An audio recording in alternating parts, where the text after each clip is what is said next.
wabarakatuh. Oke teman-teman semuanya, kami dari kelompok 6 akan mempresentasikan materi psikolinguistik yang berjudul Perkembangan Bahasa pada Suatu Individu. Adapun materi pertama yaitu tentang kemampuan bawaan berbahasa.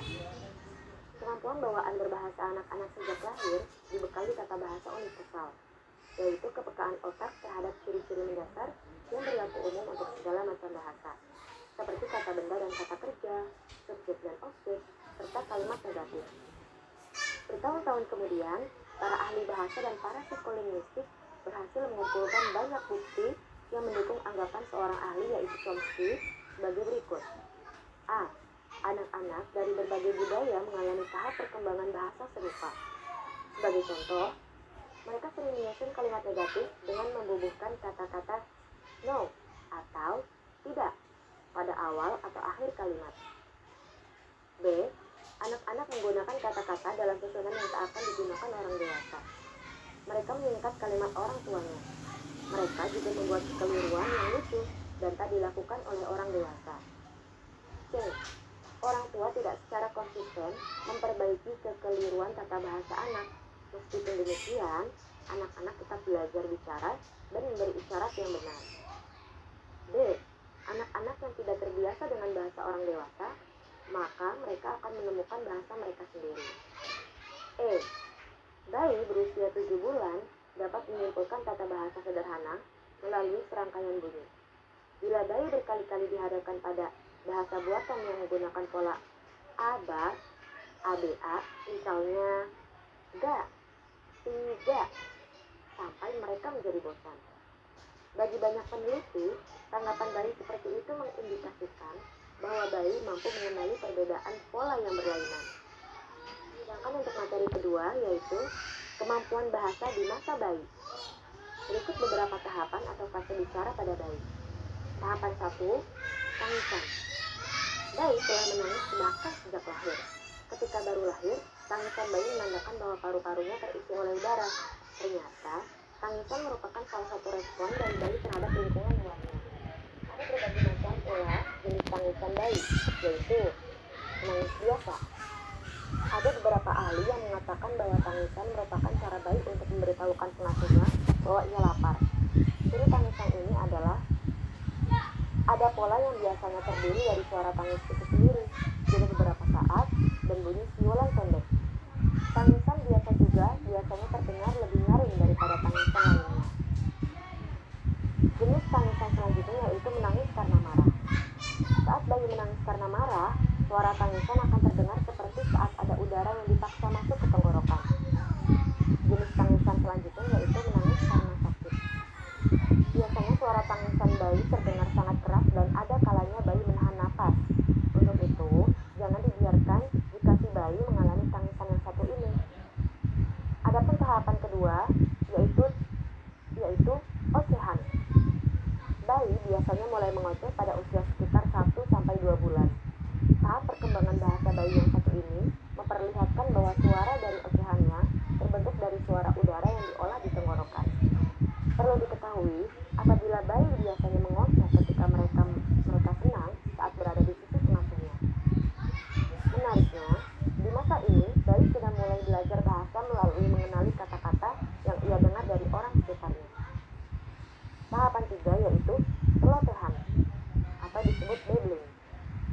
Celoteh merupakan hasil penyempurnaan dari ocehan. Celoteh sendiri adalah hasil penggabungan huruf mati dan huruf hidup. Misalnya da, ma, dan Bayi biasa mulai berceloteh ketika berada pada usia pertengahan 1 tahun. Seperti di perkembangan usia 4 bulan ke atas, bayi mulai bicara dengan meniru apa yang didengarnya. Di usia ini juga, si bayi belajar untuk mengucapkan kata-kata dengan vokal yang sama, seperti ba ba ba atau ya ya ya. Tahapan keempat, munculnya kata pertama. Sebelum bisa berbicara lancar, bayi sebenarnya telah memahami kata-kata yang belum bisa mereka ucapkan. Seperti halnya ketika bayi sudah mampu mengetahui namanya sendiri pada usia bayi, yaitu usia 5 bulan. Memasuki usia 7 bulan, ucapan bayi mulai terdengar masuk akal. Pasalnya, ia sedang berusaha mencoba nada dan pola bicara seperti apa yang diucapkan orang-orang terdekatnya, walaupun masih belum tepat. Selain itu, ada kemungkinan bayi pun mulai mengerti namanya sendiri dan merespon panggilan orang lain. Kemampuan bicaranya juga akan semakin baik karena si bayi tidak hanya sekedar bicara saja. Contohnya, Anda akan mendengar kata pertamanya yang mudah diucapkan tapi mengandung makna, yakni mama atau papa. Perkembangan bahasa bayi ini kemungkinan akan terjadi pada usia 8 bulan hingga usia 11 bulan. Materi yang ketiga yaitu kemampuan bahasa di masa kanak-kanak. 1. Usia 0 sampai 12 bulan.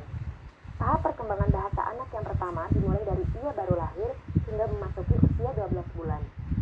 Pada awalnya, ia hanya bisa merespon suara mama dan menunjukkannya dengan memberikan ekspresi pada wajah mama. Selanjutnya, ia akan mulai merespon dengan mengulang konsonan atau vokal, memahami perintah verbal, dan mampu mengetahui arah datangnya suara. Ketika ia memasuki usia 10-16 bulan, ia akan mulai mengucapkan beberapa kata pertama, seperti mama atau nama panggilan kepada orang-orang di sekitarnya. 2. Usia 1-2 tahun. Setelah ia memasuki usia 1-2 tahun, tahap perkembangan bahasa anak selanjutnya adalah ia akan mampu untuk memahami kata-kata tunggal atau sederhana, serta mampu memproduksi kata-kata tersebut. Ia mulai bisa menunjukkan bagian-bagian tubuh seperti hidung, tangan, mata, dan telinga. Lebih lanjut, ia mampu memahami makna di balik kalimat-kalimat sederhana seperti kata tepuk tangan dan ambil mainan. 3. Usia 2-3 tahun. Tahap perkembangan bahasa berikutnya adalah ketika ia sudah memasuki usia 24 bulan atau 2 tahun sehingga sampai usia 3 tahun. Pada usia ini, ia sudah mampu memahami kata-kata sederhana. Kemudian, ia mulai belajar memahami kalimat sederhana. Lebih lanjut, pada usia 2 tahun, ia akan mampu mengingat nama orang tua, keluarga, atau nama binatang peliharaannya. 4. Usia 3-4 tahun. Memasuki usia 3-4 tahun, ia sudah mulai memikirkan lingkungan di sekitarnya dan mulai bersosialisasi. Hal ini didukung oleh kemampuan bahasanya yang sudah makin membaik dan pemahaman kosakatanya juga semakin luas. Pada usia ini, ia sudah mampu mengingat nama teman di sekolah dan juga dapat berbicara dengan kalimat sederhana yang berisi 3-4 kata. 5. Usia 4-5 tahun. Tahap perkembangan bahasa anak usia dini memasuki tahap akhir yaitu pada usia 4-5 tahun. Pada usia ini, ia sudah dapat berbicara menggunakan kalimat kompleks dengan jelas, bisa membedakan banyak warna dan juga bentuk, serta mulai belajar bercerita. Sebagian kecil anak pada usia 4-5 tahun sudah bisa memberikan opini terhadap suatu kejadian, mengajukan pertanyaan, hingga memberikan saran.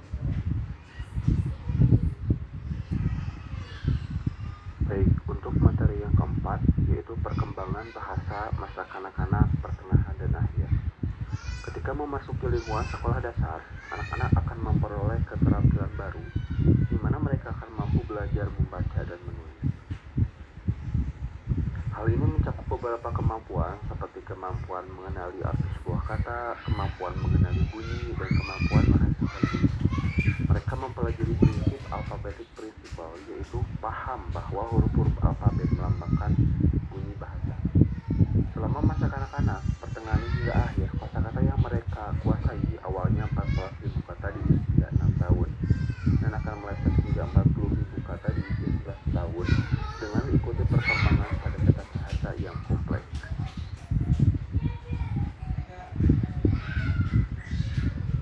Materi yang kelima yaitu perkembangan bahasa di masa dewasa akhir. Mengenai perkembangan bahasa di masa dewasa akhir ini tidak terjadi perkembangan yang signifikan dan hanya cenderung mempertahankan keterampilan khasnya saja. Selebihnya hanya terjadi kemunduran dalam berbahasa. Faktor-faktor non-bahasa menjadi penyebab utama dan hal ini seperti faktor menurunnya kecepatan menangkap informasi dan juga menurunnya kemampuan dalam ingatan. Untuk materi yang keenam yaitu implikasi bahasa dalam kegiatan belajar mengajar. Apabila kegiatan belajar mengajar yang berjalan di kelas dilakukan dengan efektif, maka akan berdampak baik pada perkembangan anak.